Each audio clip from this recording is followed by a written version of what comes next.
o Tarcísio, o Fabrício, perdão, e a Ariana, eles estão ali com 4.776 e-mails para o professor Felipe. Você escolhe um deles, por favor, Fabrício. Mas deixa a Ariana perguntar agora dessa vez. Você está monopolizando aí o microfone. Vamos lá, Ariana. Vamos lá, professor. Pediu para não se identificar. Estou casada e muito feliz. Durante meu namoro, mantive relações sexuais com meu namorado, agora meu esposo. Antes de me casar, me confessei com um padre da minha comunidade, mas hoje tem algo que fiz durante aquele tempo que me deixa com um pesar no coração. No curso de noivos, assistimos palestras sobre os métodos anticoncepcionais e foi dito que a pílula do dia seguinte é abortiva e eu tomei. Sempre penso que posso ter feito um aborto sem intenção, pois o que a mídia e os médicos passavam é que era uma forma de se evitar a gravidez. Mas o curso de noivos abriu meus olhos para um erro que cometi. Será que eu deveria me confessar novamente para tirar este peso do meu coração? Hoje nós usamos o método natural. Temos uma filha de 1 ano e 8 meses e somos muito felizes com a escolha de utilizarmos um método aprovado por Deus.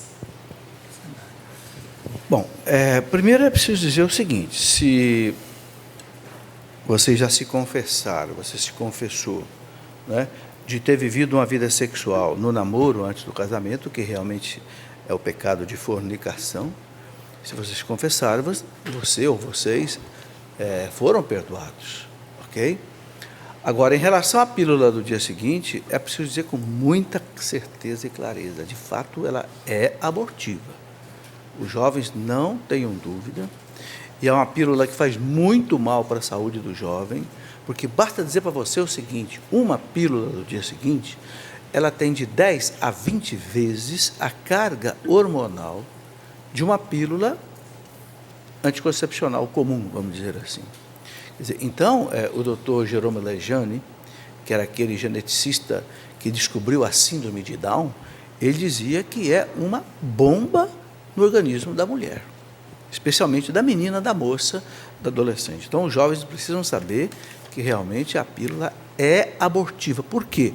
Porque ela não deixa que o embriãozinho, que já se formou no momento da concepção, ele cole na parede do útero da mulher, ou seja, faça a nidação, e aí ele não se desenvolve. Consequentemente, o organismo expulsa, ou seja, faz um aborto. Mas ele é tão pequenininho ainda que a mulher não fica nem sabendo que abortou. Portanto, pode acontecer. Você pergunta se deve confessar ou não. E parece que você disse também que não sabia que a pílula era abortiva ou não. Eu penso o seguinte, sabe? Pelo sim, pelo não, para você tirar essa dúvida do seu coração, confesse. É tão simples de se confessar, não é? Isso que você contou para nós aqui, conte com o padre. Na próxima confissão que você fizer, diga: olha, padre, aconteceu isso, eu já confessei e tal, mas não contei esse caso, então quero contar agora. Eu penso que assim, sabe, você tira qualquer dúvida. Agora, uma vez confessado, esquece. Mesmo que tenha, por acaso, ninguém sabe, acontecido um aborto, esquece. Porque tem um parágrafo do Catecismo da Igreja, lá pelo número 1000, mais ou menos, que diz assim, que não há pecado que a Igreja não possa perdoar, pois por mais grave que seja, se a pessoa estiver arrependida e se confessar. Então, isso mata, entende? Qualquer coisa. Então, feito isso, se perdoe, não fique mais carregando você esta culpa. Uma coisa muito perigosa na vida religiosa é a gente, depois de perdoado por Deus, não se perdoar, ficar pisando a própria alma. Entende? Não faça isso.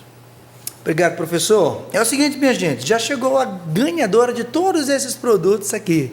Foi a primeira pessoa que durante o programa de hoje ligou, é a Márcia Tereza Ferreira dos Santos, ela é do Rio de Janeiro. A Márcia era sócia pelo boleto bancário desde 2006 e hoje, vendo no início do programa, ela disse: eu não vou perder essa chance. E agora é sócia pelo débito automático e ela ganhou todos esses produtos aqui, estão todos autografados e vão chegar aí na sua casa, tá, Márcia? Obrigado pela sua participação. Gente, programa que vem tem mais, beleza? Fabrício e Ariana, segura a onda só um pouquinho, porque chegou uma pergunta muito bacana aqui. Eu sei que vocês têm também perguntas ótimas aí, eu já volto com vocês. Calma, porque é assim mesmo. Edilane, não vou dizer o nome dele não, ele é do Nordeste, mas ele acabou de telefonar dizendo assim: eu gostaria de saber o que fazer quando eu sinto vontade de ter um algo mais com a minha namorada, sendo que vivemos a castidade e não queremos deixar de vivê-la, mas às vezes tem vontade de ir em frente na relação. Ele está pedindo para que a gente mande um abraço para a Paróquia São Francisco de Assis, para o Padre Moisés, está aqui o nosso abraço. E a pergunta, e quando pinta essa vontade? Porque pinta, né? Pinta. Então, a primeira coisa, é importante dizer que isso é normal, né? Você não é alguém anormal, não é porque você fez uma experiência com Deus que o seu corpo não vai funcionar, isso é natural. Então, mais uma vez, eu quero frisar aqui o ponto do diálogo no relacionamento. Então, é importante que você também observe o contexto de quando você quer esse algo a mais. Então, vamos supor, você já vê que você está sensível. Aí você vai para um lugar a sós com a sua namorada, a sua noiva, né? Não cita aqui. Então, você está dando mole, né? Como diz. Então, é importante vocês conversarem, o dia que você está mais sensível, ou o dia que ela está mais sensível. Vocês precisam conversar, procurem também estar com outras pessoas. Mas não é simplesmente dizer, vai embora porque hoje não... Não, conversa. Porque quanto mais você disser da sua sensibilidade, daquilo que mexe com você na sua sexualidade, mais vocês vão conseguir lidar com isso com naturalidade. Então, é natural, porém é importante conversar sobre isso que é natural, que é isso mesmo. A gente sente atração física, a gente sente vontade, mas o diálogo e a oração vai ajudando a gente a administrar isso da melhor forma possível. Ok, eu aproveito aqui a oportunidade para acrescentar algo que o professor Felipe trouxe numa das colocações durante o acampamento.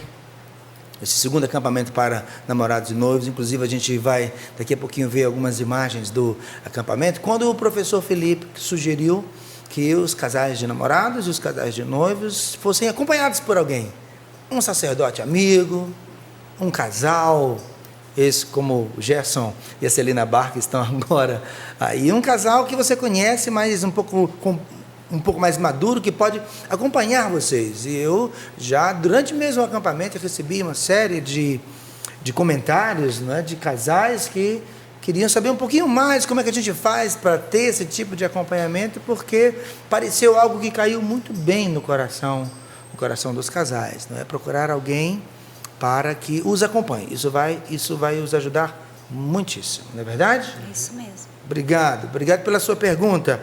É com vocês para o professor Felipe, por favor. Professor, tem uma pergunta aqui, inclusive o cara meu conterrâneo, quero mandar um abraço para o Alexandre, amigo meu.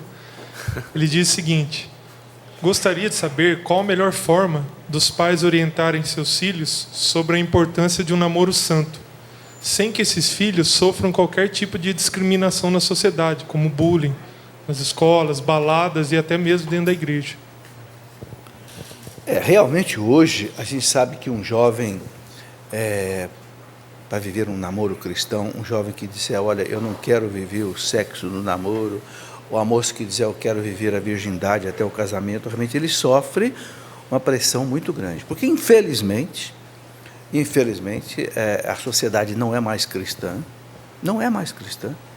né? E o namoro infelizmente virou para a maioria sinônimo de vida sexual. Então, o jovem cristão, ele realmente precisa ter muita personalidade. E essa personalidade, eu digo personalidade cristã. Ele tem que amar a castidade, ele tem que saber o valor da castidade, o brilho da castidade, para ele ter coragem de dizer isto. Entende? Eu não preciso disso, não quero isso, não está. E olha, quando ele diz isso com tranquilidade, com firmeza, ele é respeitado. Eu me lembro que quando eu saí de casa, fui estudar na escola de cadetes em Campinas, escola preparatória de cadetes. Final de semana, muitos meus colegas iam para a zona de prostituição e queriam me levar. Eu dizia, não vou, não preciso disso. Recebi em casa uma formação, recebi do meu colégio. E alguns ensaiavam uma brincadeira, ensaiavam uma gozação, mas eu estava nem aí. E era interessante, né? Como eu era um bom aluno, quando esses que tentavam zombar de mim, queriam melhorar no estudo, aí vinham me procurar para eu dar aula para eles. Eu dava aula para eles. Entende? Então, e você não pode se abater com isso. O jovem cristão não pode se abater dele ser até zombado, ridicularizado. Não é? Agora, os pais precisam passar para os filhos esses valores, com muita convicção. Mostrar que isso é um valor, isso é uma beleza. Né? Mostrar que o jovem bonito não é o jovem que se entrega às paixões, é o jovem que se domina. Nesse livro aqui, Namoro, eu faço uma reflexão muito grande sobre isso, sabe, Ricardo?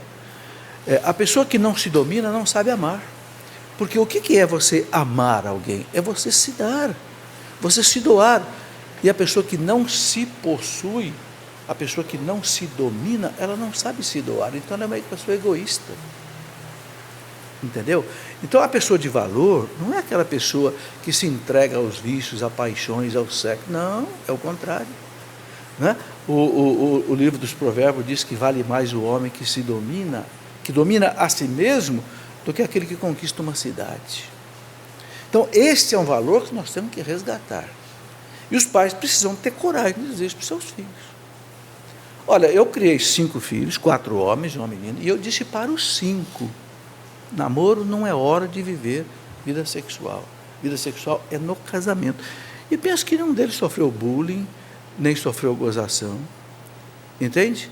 Todos já estão casados, bem casados, graças a Deus. Então, a gente tem que ter clareza, transparência com os filhos, coragem, dar o exemplo. Entende?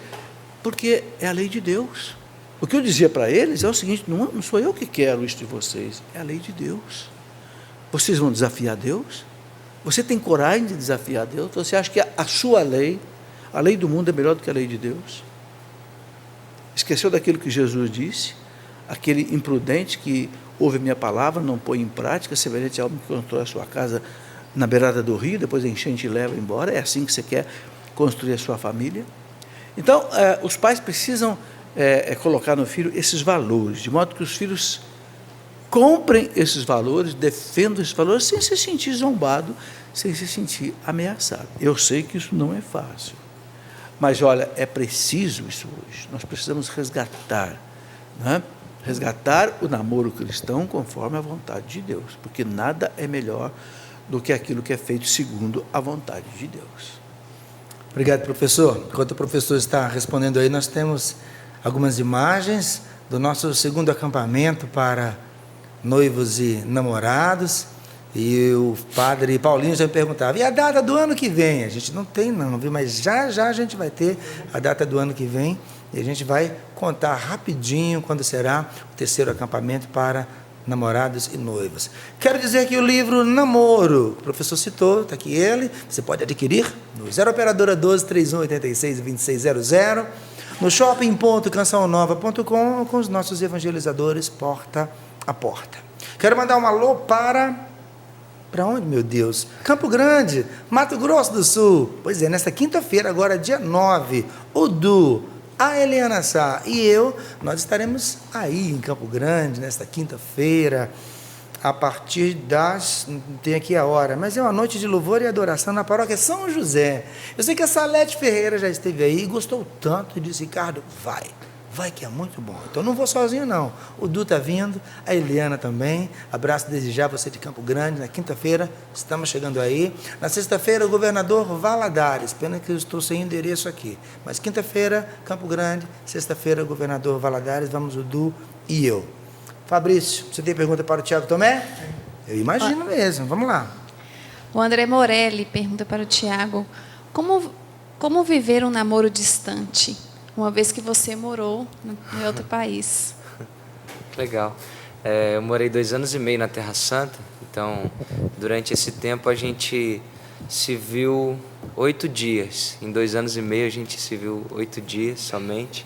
E, de fato, foi um tempo muito difícil, porque você se falar... A gente usava o recurso do Skype, raramente conseguia se falar por telefone, mas foi um tempo também muito rico entre a gente, porque, apesar da distância, como a gente já tinha um bom tempo de amizade, foi isso que foi sustentando também o nosso relacionamento durante o tempo distante. Então, a primeira coisa que precisa ter é uma experiência de amizade forte, porque você precisa conhecer a outra pessoa com a qual Mesmo você na distância, se relaciona, mesmo na distância. Então, antes, próximo, quando a gente estava junto, a gente já era bem amigo. Durante 3 anos a gente foi bastante amigo.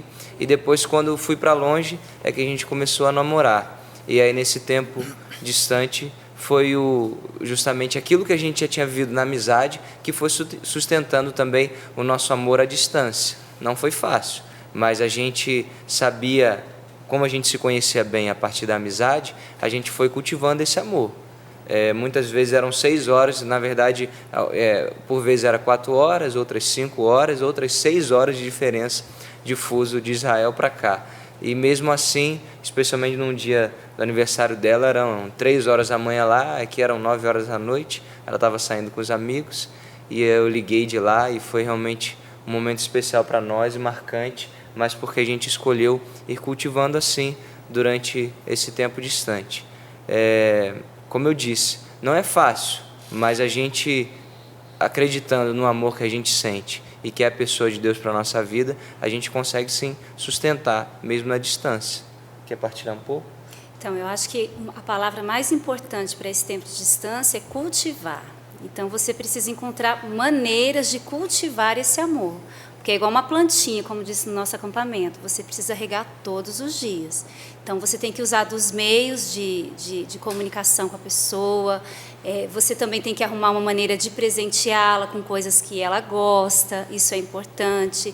Mas, acima de tudo, cultivar no diálogo, cultivar nos gestos, cultivar na oração, foi um ponto que nos ajudou muito, né? Nós tínhamos propósitos durante os meses que nós estávamos distantes. Um mês a gente rezava o salmo junto, outro mês a gente rezava o terço. Então, esses propósitos, eles nos ajudam nesse tempo de distância. E um detalhe só que é importante frisar é que uma coisa que a gente fazia muito era viver com aqueles que estavam próximos as coisas que a gente gostaria de fazer um para o outro. Então, por exemplo, no dia que eu queria sair com a Edilaine, tinham pessoas comigo.